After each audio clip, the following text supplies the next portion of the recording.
Mas o Espírito Santo trouxe essa mensagem no meu coração. E eu creio que Deus vai falar, vai fazer algo extraordinário na nossa vida nessa noite. Vamos mergulhar, amém, queridos? Quantos querem mergulhar comigo na palavra do Senhor? Em João capítulo 4, verso 7, todo esse capítulo é reservado ao encontro de Jesus, praticamente quase todo ele, né? O encontro de Jesus com a mulher samaritana. Quantos já ouviram essa passagem aqui? Levanta a mão. E o tema que o Espírito Santo me levou a dar para essa mensagem é aproveitando o ambiente de cura. Aproveitando o ambiente de cura. Por quê? Porque nós vemos ao longo da história, tanto bíblica como da humanidade,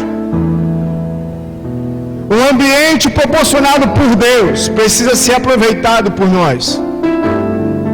E essa mulher aproveitou o momento dela, a oportunidade dela, e ela alcançou aquilo que Jesus ofereceu a ela. Vamos ler então? A partir do verso 7, diz assim: nisto veio uma mulher samaritana tirar água. Disse-lhe Jesus: dai-me de beber. Pois seus discípulos tinham ido à cidade para comprar alimentos. Então lhe disse a mulher samaritana: como sendo tu judeu, pedes de beber a mim, que sou mulher samaritana? Porque os judeus não se dão com os samaritanos. Eu peço a sua atenção, querido, porque eu preciso fazer esse pano de fundo agora, para que a gente entenda o que vai decorrer a partir de então. Por que os judeus não se davam com os samaritanos? O Espírito Santo me despertou sobre isso. O que estava escrito na história? O que a história dizia? Quem era esse povo de Samaria que não se dava com os judeus? Então preste atenção, talvez você já sabe, mas talvez você não sabe, está ouvindo isso pela primeira vez. O povo de Israel, lá atrás, dos patriarcas, estavam divididos, subdivididos, em tribos, 12 tribos, todas elas com filhos, fazendo parte dos filhos de Jacó. E Deus, o desejo de Deus sempre foi que essas tribos caminhassem juntas. Mas lá desde 1 Reis, capítulo 17, a chamada parte de Israel, as 10 tribos, fora Benjamim e Judá, se corromperam demais após a queda do reinado de Salomão. Davi foi um rei que reinou com um governo unificado. Salomão pegou o reino de Davi, seu pai, unificado, construiu um templo. Mas depois que Salomão mergulhou em pecado, Deus trouxe uma palavra para Israel falando o seguinte: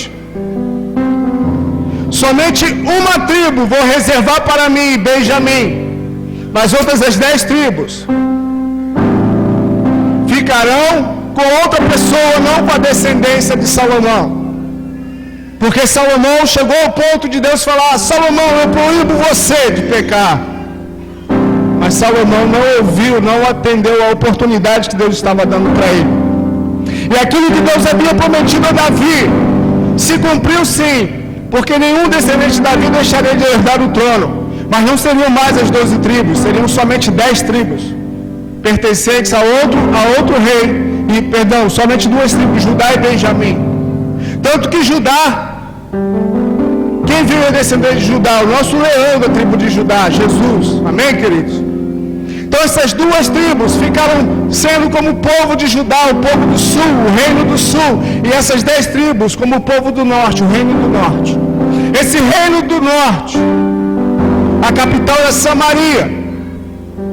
Esse povo de Israel contendeu contra o povo judeu durante muito tempo, tanto que foi o primeiro povo levado por Deus ao cativeiro. Tanto que quando Neemias e Esdras retornam para reconstruir o templo, esse povo se levanta. A Bíblia fala que o povo da terra, Sambalate, Tobias e Gesem, quantos lembram desses 3 famosos? tentaram impedir. Então Neemias se posicionou e falou: não, vocês não têm parte nessa obra, essa obra é nossa. Então ali o povo do sul e do norte se dividiu. Cada vez mais isso era acirrado.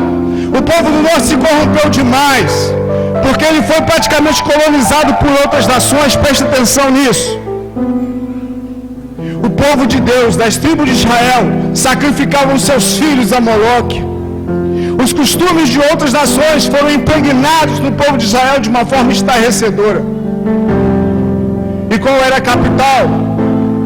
A base, o centro, onde eles levantaram até mesmo um templo semelhante ao de Salomão, Samaria.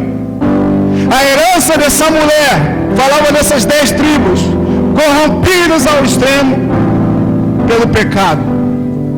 Então os judeus detestavam, consideravam o povo samaritano como um povo pagão. A rixa era grande, mas eles descendiam das mesmas tribos de Israel. Então quando Jesus encontra essa mulher, querido, o que está em jogo aqui não é simplesmente um encontro comum. Jesus se encontrava com a descendência das 10 tribos, porque Deus queria trazer essas 10 tribos de volta para o caminho. Algo que não foi alcançado lá atrás, Jesus queria trazer por ele novamente. Tanto que essa mulher fala: os judeus não se dão com os samaritanos. O negócio era feio, era ferrenho. Os samaritanos acreditavam no Pentateuco, tanto que ela fala do seu patriarca Jacó. Eles criam os 10 mandamentos e ainda criaram o 12º, porque aqui ela fala, os judeus falam que nós devemos adorar em Jerusalém, mas os samaritanos falam que nós devemos adorar em outro lugar. Eles criaram um templo semelhante, criaram um 11º mandamento, em rivalidade com os judeus. Então nesse momento, como é que eu consigo enxergar aqui? Eu enxergo, querido, os olhos de Deus como fazem conosco, os olhos de Deus se voltando para essa mulher, com uma lupa, com um telescópio muito poderoso, com aquela lente de alcance que revela o nosso coração. Quando Deus olha não somente para uma multidão, mas Deus olha para nós. Quantos foram olhados por Deus assim? Amém? Eu e você, nós fomos olhados por Deus assim. Você que está aqui hoje, nossos convidados, Deus olha para você nessa hora dessa forma. Por que aquela mulher? Porque Jesus se encontrou com ela. Não foi obra do acaso. Jesus queria algo precioso. Jesus queria algo poderoso. E para nós chegarmos no ambiente de cura, nós precisamos entender que Deus está interessado na nossa história. Jesus conhece a sua história. Você que está aqui hoje, Jesus conhece a sua história, a sua hereditariedade. Quem são suas famílias? Jesus está de olho, querido. Assim como Jesus está de olho em nós hoje e conhece a nossa história. Conhecia a história dessa mulher. Conhecia toda a trajetória dos seus antepassados, todo o pecado, toda a maldição que eles carregavam. Jesus estava de olho. Glória a Deus por aqueles que já foram alcançados e libertos por Jesus. Amém? Mas Jesus olha para nós hoje, assim como olhou para essa mulher. E para chegarmos no ambiente de cura, nós precisamos entender de onde nós viemos. Deus sabe de onde nós viemos. O Senhor sabe de onde você veio. Eu sei de onde o Senhor me tirou.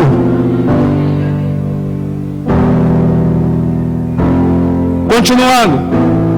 Replicou-lhe Jesus: se conheceras o dom de Deus e quem é o que te pede, dá-me de beber, tu lhe pedirias e ele te daria água viva. Respondeu-lhe ela: Senhor, tu não tens como tirar, e o poço é fundo. Onde, pois, tem água viva? És tu, porventura, maior do que Jacó, nosso pai, que nos deu o poço, do qual ele mesmo bebeu, e bem assim seus filhos e seu gado? Afirmou-lhe Jesus: quem beber desta água tornará a ter sede. Aquele, porém, que beber da água que ele der, nunca mais terá sede. Pelo contrário, a água que ele der será nele uma fonte a jorrar para a vida eterna. Quantos querem dessa água, mais dessa água nessa noite?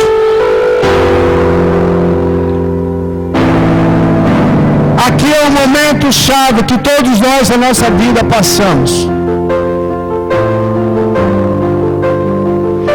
Porque o que Jesus está oferecendo a essa mulher é uma oportunidade de um futuro diferente. Nessa noite, meu irmão, minha irmã, você que entrou aqui hoje, você nem me conhece, mas deixa eu falar algo para você. Existe um futuro diferente. Existe uma oportunidade de um futuro diferente para você. Quantos estão querendo esse futuro diferente? Diga amém. Então esse segundo ponto é algo muito interessante. Eu sempre me lembro de uma frase do pastor Ralph, nosso discipulador. Ele fala: Júlio, a nossa função no Evangelho no Reino é oferecer oportunidade às pessoas. Tem uns que vão pegar e vão viver um futuro extraordinário, uma nova história, algo revolucionário. Mas infelizmente o outro lado também é triste, tem gente que deixa ela passar. E Jesus oferece água a essa mulher. E Jesus hoje oferece água para mim e para você. Sabe por quê? Porque essa água eu posso beber dela todos os dias da minha vida. No meu tempo a sós com Deus, aonde eu for, onde eu estiver, essa água está disponível para mim e para você. A questão é, Jesus oferece a água. Ele não empurra a água ou garganta abaixo. Jesus oferece. Cabe a nós bebermos uma água viva. E não somente isso, para saciar nossa sede, mas para jorrar através de nós. Para chegar em um ambiente de cura, eu preciso entender a minha oportunidade. Eu preciso aproveitar a minha oportunidade. Continuando, querido. Disse-lhe a mulher: Senhor, dá-me dessa água para que eu não mais tenha sede, nem precise vir aqui buscá-la. Olha o que essa mulher fez. Ela desejou da água de Jesus. Só que tem, porém, algo muito interessante que Jesus fala com ela. E aqui é o momento chave. Presta atenção, irmão. Por favor, presta atenção. Disse-lhe Jesus: vai e chama teu marido e vem cá. Ao que ela respondeu: não tenho marido. Replicou-lhe Jesus: bem disseste que não tem marido, porque 5 maridos já tiveste, e esse que agora tens não é teu marido. Isto disseste com verdade. Presta atenção. Para que essas águas fluam em nós e através de nós. Quando estamos no ambiente de cura, aqui é o momento chave, querido. Presta atenção. O momento onde Jesus proporcionou. E aí eu penso quantos momentos Jesus já proporcionou para nós. Como Jesus está proporcionando para nós hoje um momento assim, um ambiente de cura. E quantos momentos Jesus ainda vai proporcionar? Seja na igreja, seja nos nossos discipulados, seja nos nossos grupos familiares, seja no nosso tempo a sós com Deus. Todo ambiente onde Jesus está é uma oportunidade da gente beber dessa água viva. Todo momento que a gente para estar com Ele, exclusivamente com Ele, é uma oportunidade de bebermos, é uma oportunidade de sermos restaurados. Quando a gente entra num consultório médico, nós procuramos o médico normalmente para quê? Porque estamos doentes, não é verdade? Sim ou não? Quantos estão aqui? Sim ou não? A gente vai ao médico, entra no consultório, ali tem uma pessoa que nós achamos que é habilitada para nos assistir, não é verdade? Que é habilitada, é capacitada para nos atender. Mas imagina você chegar no consultório médico, o médico perguntar o que você tem e você ficar calado. O que acontece? Nada. Por quê? Porque Porque o que o médico fala para gente? O que está acontecendo? É isso que o médico fala? O que você está sentindo? Aí você fala, estou sentindo isso. Você já tomou alguma coisa? Já tomou uma medicação? O médico faz o quê? O histórico daquilo que a gente sente, não é verdade? Sim ou não? É dessa forma. E nós precisamos o quê? Falar, reconhecer. E é uma luta nossa, né? Principalmente com os homens, esse assunto de médico. Porque o homem não gosta de médico normalmente. Homem normalmente só vai a médico quando está infartando, passando mal. Se você é uma exceção, glória a Deus por isso. Mas a gente trabalha com homens, com muitos casais. As mulheres sofrem para levar os homens ao médico. Estou com uma dorzinha aqui, estou com uma dorzinha ali. E o homem tem dificuldade no médico. Tem dificuldade até de falar que está sentindo dor. Então não adianta nada a gente chegar num ambiente de cura, está tudo montado, está tudo preparado, e a gente ficar trancado. A gente precisa aproveitar o momento. E essa mulher aproveitou, sabe como? Não foi quando ela pediu para Jesus que desse água de beber. Foi quando ela reconheceu o seu passado e seu estado atual. Jesus falou, vai e chama teu marido. Para a gente beber da água, viver um ambiente de cura, a gente precisa reconhecer o nosso passado. 5 maridos você já teve. Essa é a história da mulher. Esse é o passado dela. Além de toda a herança do povo de Israel. Qual é o seu momento atual? Qual é o seu estágio atual? Esse que você tem, esse que você está não é seu marido. Ou seja, você está em pecado. Se a gente quer ser curado, a gente tem que reconhecer o nosso passado e o nosso presente. Porque senão, não vamos ter um futuro diferente. Por isso que Jesus tocou na ferida. Jesus tocou no pecado. Jesus tocou na história dela. 5 você já teve. E você que é casado, que sabe dos princípios do casamento, ninguém que se separa totalmente da outra pessoa. Por quê? Aquilo que Deus uniu não separa o homem, nós somos uma só carne. Então, meu irmão, imagina quanta história emocional essa mulher não tem. 5 maridos. É muita carne emocional, é uma história de vida. E Jesus toca direto, meio que falando assim, se você quer viver o novo que eu tenho para você, um futuro diferente, uma vida diferente, você precisa reconhecer o seu passado, o seu presente. No ambiente de cura, nós precisamos reconhecer o nosso presente. Como você está hoje, meu irmão? Eu estou bem, pastor. Estou bem com Deus, estou bem com os meus filhos, estou bem com a minha esposa. Só que tem um detalhe. Ela estava diante de Jesus, amém? Amém, queridos? Quando a gente está diante de Jesus, você pode até falar algo, mas você não consegue esconder os detalhes da sua vida diante dele.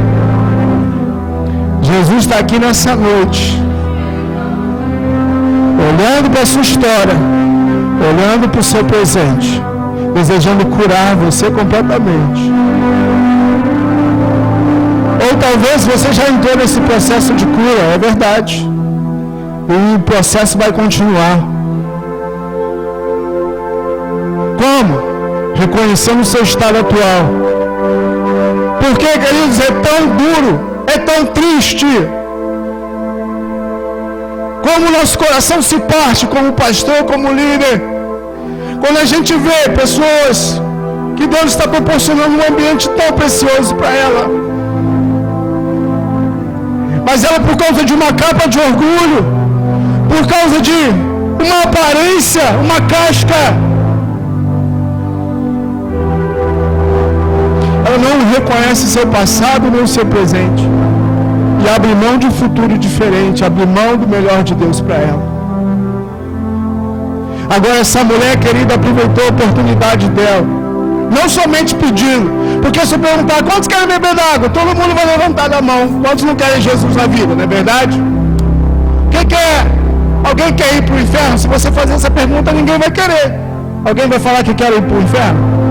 Alguém já falou para você que queria ir para o inferno? Só que para ir para a eternidade com Jesus tem algumas condições. E não é ser Jesus só o nosso Salvador. Jesus precisa ser nosso Senhor. Aí o negócio é mais estreito. Mas, queridos, essa mulher aproveitou o momento dela. E a minha pergunta para nós, porque eu creio que Deus está aqui, Deus quer falar comigo também. Deus quer ministrar mais sobre mim, das águas dele sobre mim. É se nós vamos aproveitar a nossa oportunidade. Você reconhece o seu momento, a sua história? Você reconhece o seu presente? O ambiente de cura está preparado, querido. O Espírito Santo está aqui. Anjos de Deus estão aqui.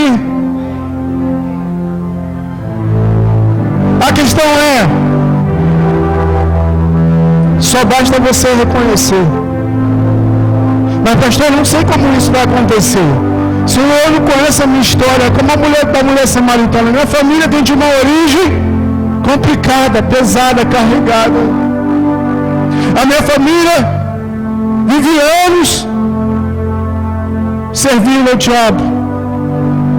Minha família é marcada por uma história de destruição. O senhor não conhece a história do meu casamento, o senhor não conhece a história como meu pai me tratou, como minha mãe me tratou, se é que você teve pai, se é que você teve mãe.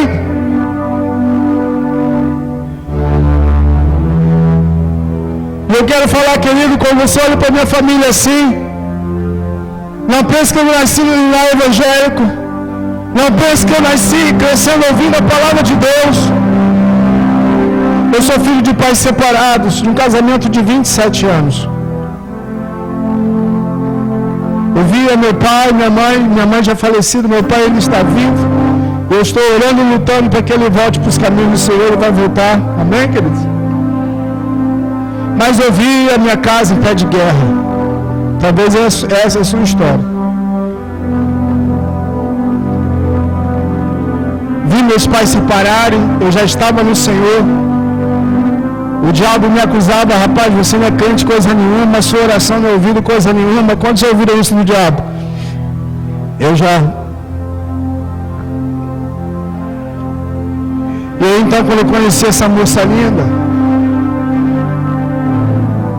eu coloquei algo no meu coração e falei, repito para ela, para os meus filhos, para os meus discípulos. Eu falei, a minha história poderia ser, o meu casamento poderia seguir um rumo. Mas eu decidi, querido, e não foi fácil, que a história da minha família seria diferente. Eu vou ser o melhor esposo do mundo para minha esposa. Eu vou ser o melhor pai que eu puder ser para os meus filhos. Esse troféu ninguém vai tirar de mim.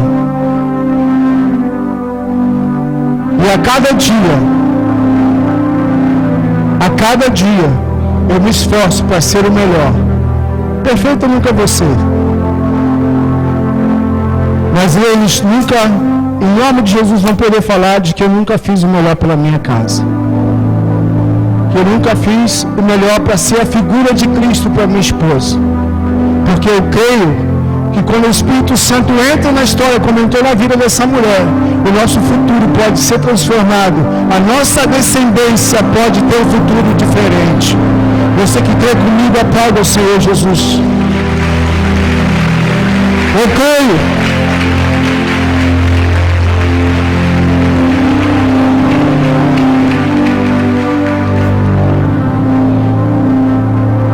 Então o Espírito Santo é poderoso para entrar na tua vida. Entrar nos detalhes mais profundos da tua alma, das tuas emoções. Eu quero, em nome de Jesus, declarar mesmo essa palavra num ambiente de cura, de um passado, de uma vida longe de Deus, para uma vida abundante com o Senhor. O Espírito Santo entrando para curar tuas emoções, tuas feridas, tua herança, maldições hereditárias, seja o que for. Mas é preciso nessa noite que o primeiro passo é seu, porque Deus já fez o dele. Reconheça teu passado, reconheça teu presente, para que o Espírito Santo cure você. E esse processo, querido, não é só uma vez na nossa vida. Nós sabemos que isso acontece ao longo da nossa história. Por quê, queridos? Porque muitas vezes até no Evangelho nós somos feridos. A verdade não é. Ou só eu que já fui ferido e machucado.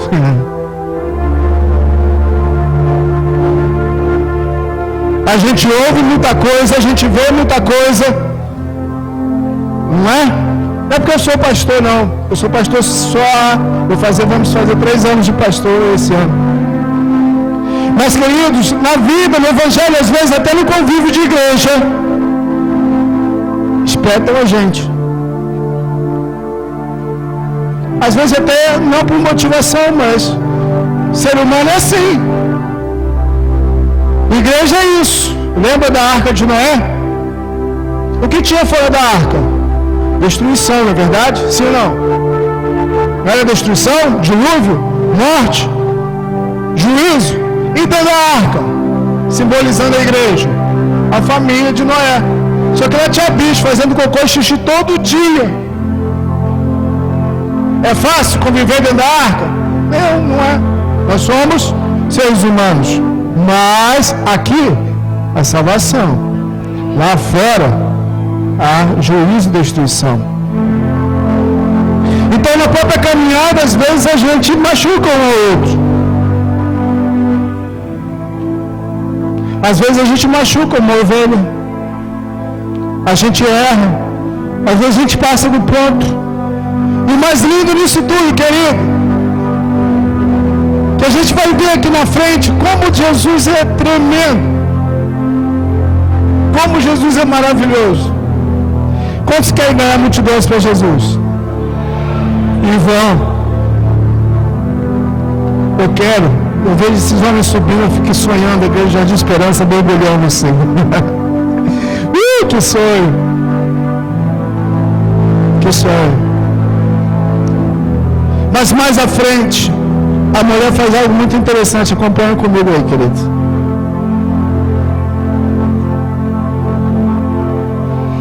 No verso 39. Muitos samaritanos daquela cidade creram nele. Em quem? Em Jesus. Em virtude do testemunho da mulher que anunciaram. Ele me disse tudo quanto tenho feito. Vindo, pois, os samaritanos ter com Jesus, pediam-lhe que permanecesse com ele, e ficou ali 2 dias. Muitos outros creram nele por causa da sua palavra e diziam à mulher: já não é agora pelo que disseste que nós cremos, mas porque nós mesmos temos ouvido e sabemos